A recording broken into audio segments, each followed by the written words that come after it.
Coming up on Hoosier Sports Night, the men's baseball team opens up their season in Minneapolis, Minnesota with 2 games apiece against Rutgers and Minnesota. And coming off another impressive win against Iowa, the women's basketball team is clicking at the right time coming down the home stretch. This is Hoosier Sports Night.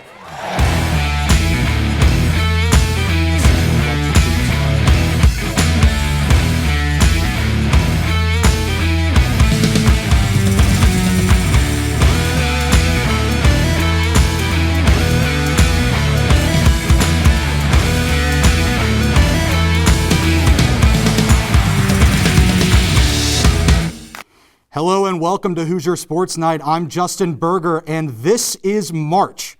Well, at least for Terry Morin's club, but we'll get to that a little bit later. Let's jump to the baseball diamond, where it's been 651 days since the Indiana Hoosiers baseball team has played a Big Ten opponent. That will all change tomorrow as Indiana will open their season against some familiar faces. IUS TV's Sean Neef and Jevin McCoskey have more about the first 2 opponents for the Hoosiers this weekend. The Indiana Hoosiers baseball team will have their first action of the 2021 season this weekend, but it will not be in the stadium right behind us. The Hoosiers will open their season with 2 tough opponents on the road in Minneapolis, Minnesota against Rutgers and the Golden Gophers. Jevin, what could we expect from these 2 teams? Well, in the first game against Rutgers, we will be able to expect, similar to Indiana, the Scarlet Knights have just added tons of new pitching talent and are looking to find a solid rotation on the mound in comparison to where they were last year. Now with Minnesota, they are likely the most established team in the Big Ten this year, if not talking about Indiana. And not only is their head coach, John Anderson, entering his 40th year as a team skipper, but they returned every starter at every defensive position besides shortstop, which is something that is going to be very vital in order for their team to succeed this year. IU will play both teams twice over the course of the weekend, starting with the Scarlet Knights on Friday and ending with a Sunday night showdown with the Golden Gophers. It's been a full year since any of these teams have seen the diamond, but one thing is certain. It's officially baseball season for the Big Ten. Oh, yeah. Yesterday, that team announced that sophomore Gabe Bierman would be the starting pitcher for the first game of the weekend against Rutgers. Bierman will be asked to set the tone out of the gate for his squad in this shortened, conference-only season for Big Ten baseball. The regular season is winding down for the women's basketball team, and the 10th-ranked Hoosiers are getting hot at the perfect time. Terry Morin's team has won 8 straight and are tied for a program-best 15 Big Ten wins.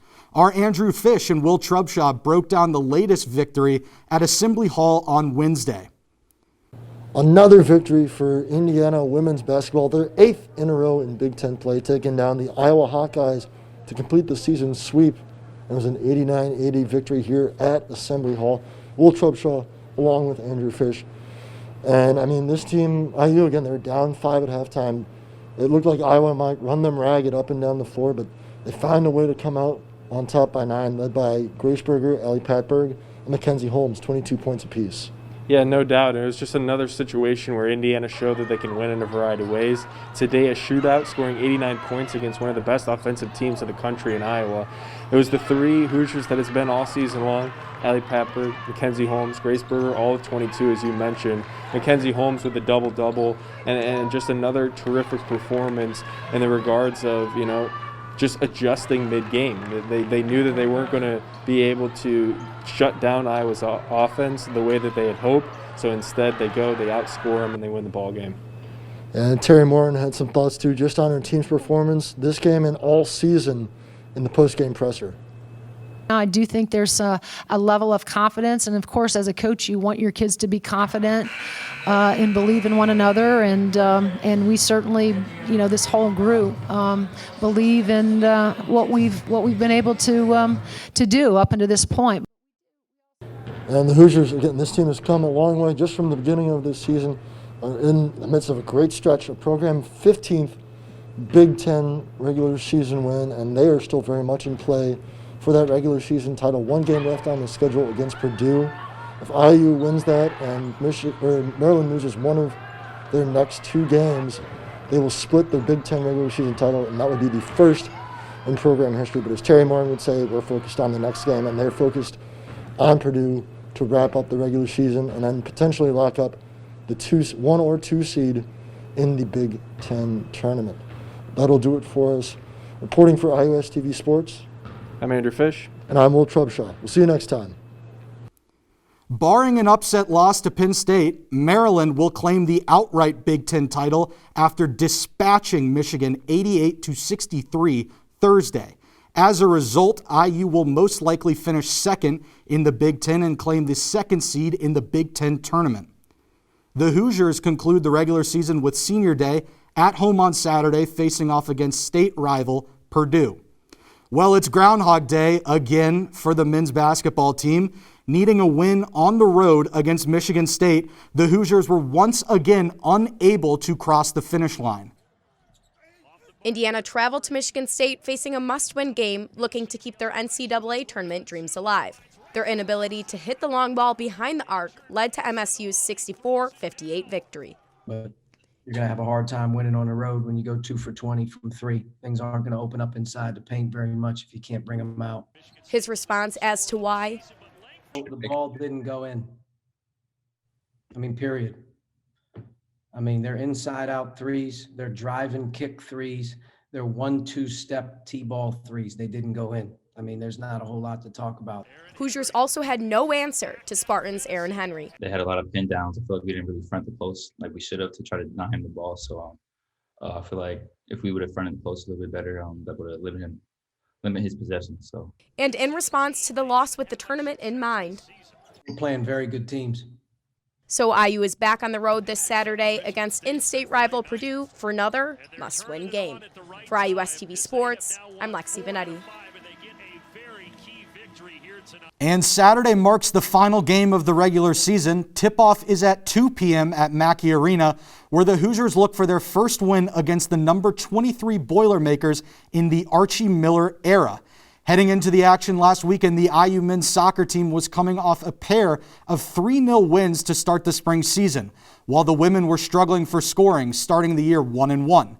However, fortunes changed for both teams in their weekend matchups. Jack Edwards has more. Both the IU men's and women's soccer teams got into action this weekend. The men started things off on Saturday at 1 p.m. taking on Northwestern.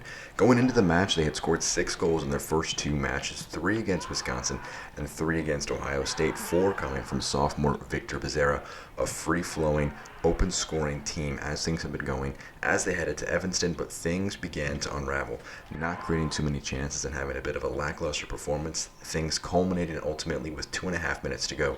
A long throw from Northwestern is eventually put home in the back of the net, just 2.5 minutes remaining on the clock when that happened, and that is how things would end in Evanston. An upset win for the projected number 6 team in the Big Ten. Indiana have to rebound as they head to Armstrong for the first time this season against Penn State.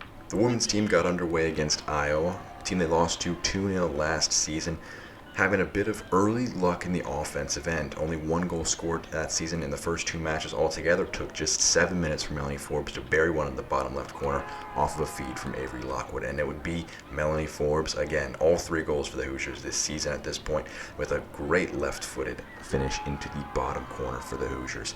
Things were to be controlled by IU for most of the rest of the match, as it was an effective defensive and offensive display for the Hoosiers as they moved themselves to 2-1 on the season. They'll be taking both Penn State and Maryland in their next 2 matches, both on the road, as they look to maintain a strong start in the Big Ten. For iOS TV Sports, I'm Jack Edwards. The men's soccer team will make their home debut against Penn State on Sunday, the only other ranked Big Ten team heading into the spring season. The women's team faced off against the Nittany Lions Thursday and lost 2-1 and will travel to College Park to face the Terps this Sunday. The number 8 IU men's swimming team is currently competing at the Big Ten Championships in Columbus, Ohio. As of Wednesday, the team currently sits in second place with 574 points. The team won 2 bronze medals in the 200 medley and 800 freestyle relays during day 1 of competition on Tuesday. Juniors Van Mathias and Jack Franzman both earned silver medals on Wednesday, with Franzman turning in a career best time at the 50 freestyle finals. The Hoosiers competed Thursday in the 100 butterfly, 400 individual medley, and the 200 freestyle. Following a 2-6 season, the wrestling team heads to State College for the Big Ten Championship this weekend. Our Brett Smith has more. The Indiana wrestling team will travel to State College, Pennsylvania to compete in the Big Ten tournament and will look to double the amount of NCAA qualifiers from last season. We're in a great position to double the qualifiers that we had last year. We had 2. We're looking to get 4 or more. So, we're led by DJ, having a great year, and hopefully we can get rolling this tournament.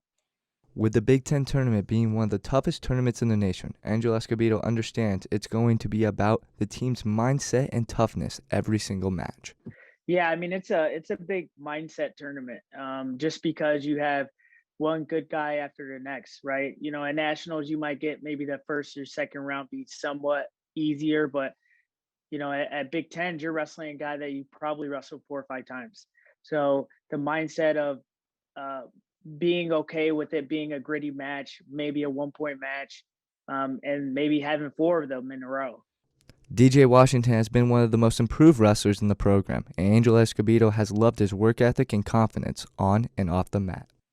Yeah, I mean, I think, his work ethic, the way he's been working, just mentally how he's locked into every single match, not giving up on himself, continuing to get to his positions, being confident. I would say how confident he is on the mat. Like, you see him go out there and he's, whether he's trying to double leg somebody or throw him to their back, pin him, he's doing all his stuff. He's not worried about the other guy. So that's always been great to see. And that's really why he's having the success he is. Although DJ Washington has taken the Big Ten by storm, the team has banded together and helped everyone improve in the wrestling room no matter what position they're in going into the Big Ten tournament.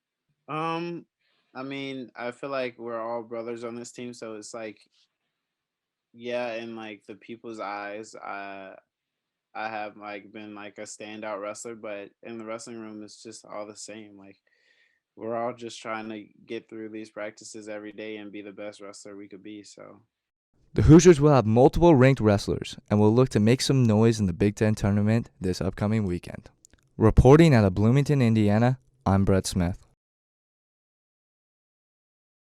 Matches will be held this Saturday and Sunday. Indiana track and field did not disappoint at the 2021 Big Ten Championships last weekend as 4 Hoosiers were crowned with individual champions. Rickoy Braithwaite tied the all-time Big Ten record in the 60-meter dash and currently has the fastest time in the nation this season. Cooper Williams took home gold in the 600-meter, along with Ben Veach securing 2 victories in the 5,000-meter and 3,000-meter respectively. And to wrap it up, for the 4th year in a row, the Hoosiers took home the win in the pole vault event after Nathan Stone's impressive outing. IU will next see competition at the NCAA Championships next weekend in Arkansas. IU softball took the field last weekend for the first time this season in Leesburg, Florida.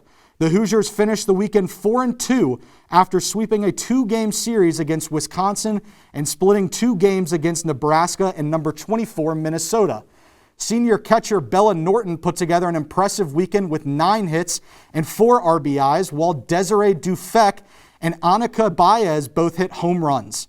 On the bump, freshman Amber Linton added 3 wins to her resume. The Hoosiers are back in Leesburg next week with 3 games apiece against Northwestern and Rutgers. On Sunday night, the volleyball team's record fell to 2-10, following another loss to in-state rival Purdue.